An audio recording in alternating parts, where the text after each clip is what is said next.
guys yung ating tarta. Try natin guys. Mainit pa to pero try na lang natin dahil gusto ko na talagang kumain. Ayan guys, oh. Look at that. Napaka fluffy.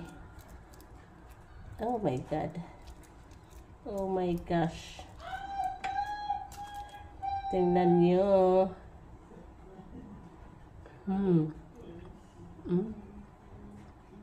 Napaka-limok. Yan guys. Hi guys! Welcome back to my channel. It's been a long time nga wa ko ka-vlog, wa ko ka-luto-luto. So karon mag-bake ta og torta. Kay gasigig banha. Gasigig banha akong Harold. Kakain daw siya ng torta. So, ito yung ating mga ingredients.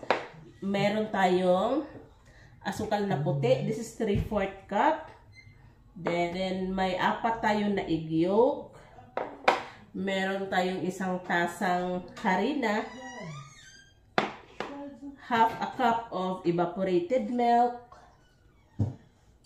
Gagamit tayo ng 1 teaspoon to 2 teaspoons of vanilla. Then, half a teaspoon of salt. Gagamit din tayo ng mantika ng baboy. Alam nyo guys, nag-charon talaga ako para maka-extract ako ng mantika ng baboy. Kasi last week hinihingi ni Harold na gagawa ako ng torta. Meron din tayong 1/3 of a cup ng evaporated milk. Condensed milk. Nag-grind ako ng star anise at saka 2 teaspoons of baking powder. So, yun lang. Then, imimix natin yan. So, unahin natin ilagay ay yung ating asukal. Dahil atin tong tunawin natin kumbaga ba. Tapos, hindi iodized salt yung gamit natin. Kaya, kailangan natin to itunaw sa ating liquid. First of all, sugar at saka mantika ang unahin. Natutulog pa yung mantika ng baboy, guys. Yan, mix.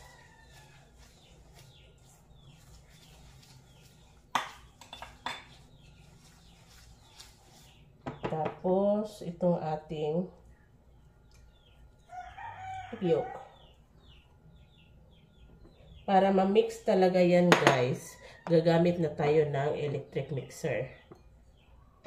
By the way guys, napainit na tayo ng ating oven, 180 degrees.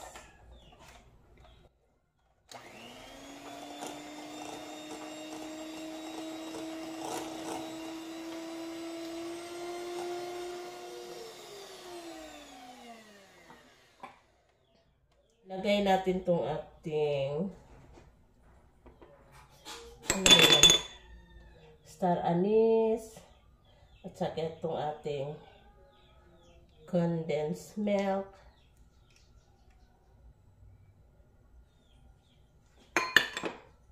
Tapos whisk.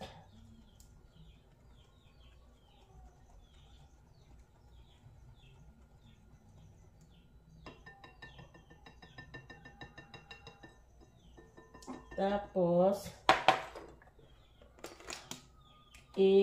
natin itong half lang ng ating flour saka half lang ng ating baking powder.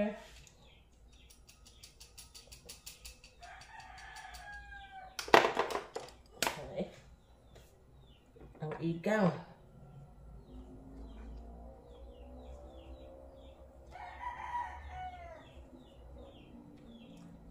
All-purpose flour yun guys ang gamit natin. Tapos half din itong ating milk.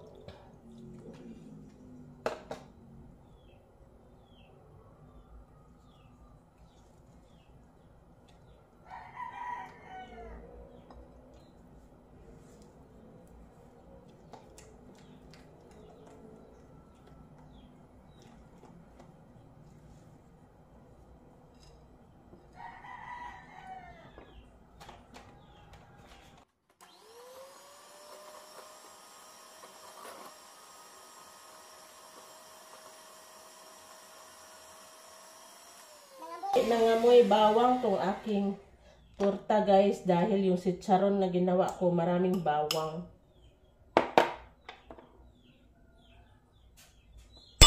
Oy.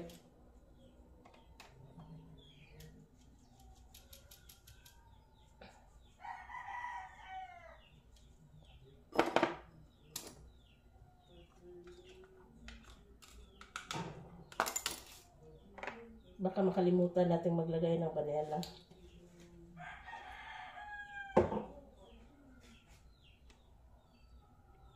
Napakadali lang guys itong gawin.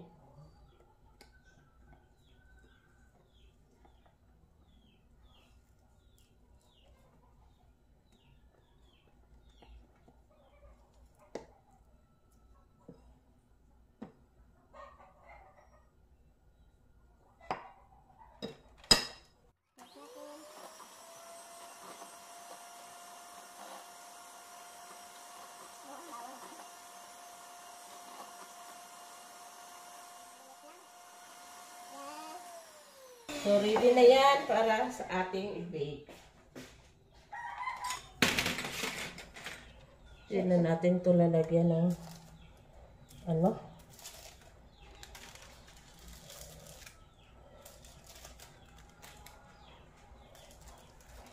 Dangan naman doon na ay.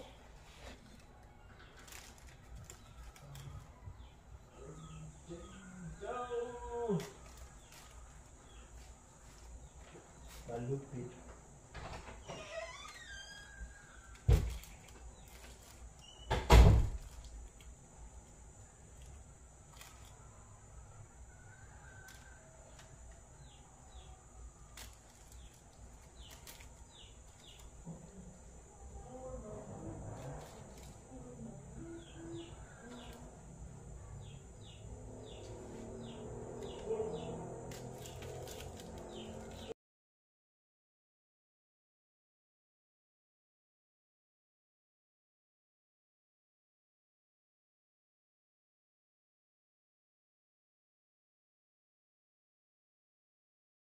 Ito na yan. So, atin nang ilagay sa oven. Mag-bake na tayo.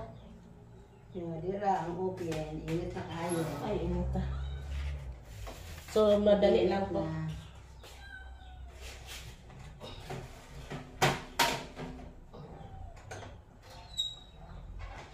Sila kami natas. 18 to 20. Check natin, guys. Ayan. Wow. Luto na.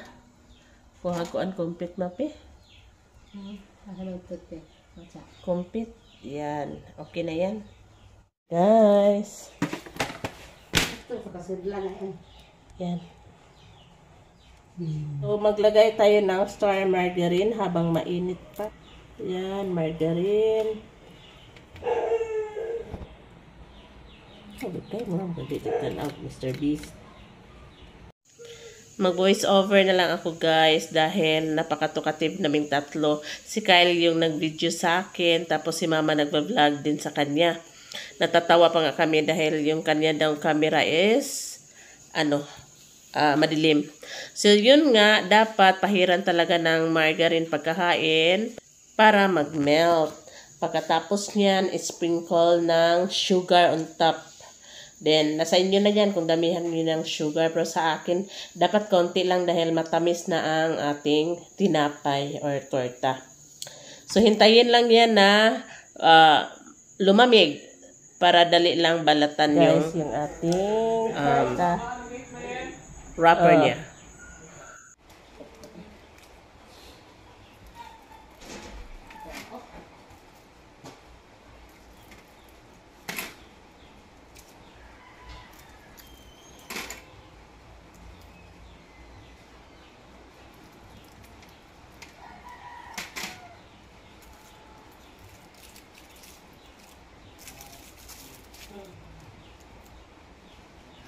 So, ayan yung ating torta.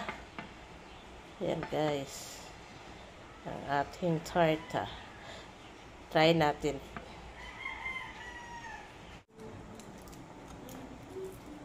Asa na ito atong shredded knife? Naman tayo knife para kuan ma. Nasta siya lang.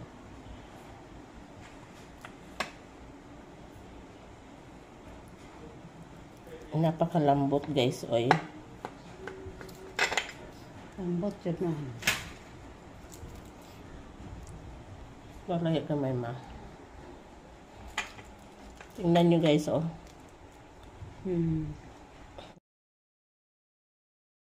Init pa to, pero try na lang natin dahil gusto ko na talagang kumain.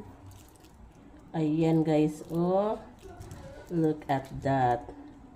Napaka-fluffy. Oh my God. Oh my gosh. Tingnan nyo.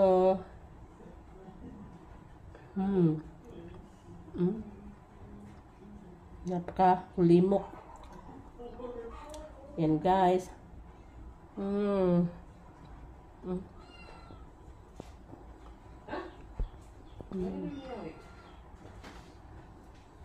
So, all in all, perfect talaga.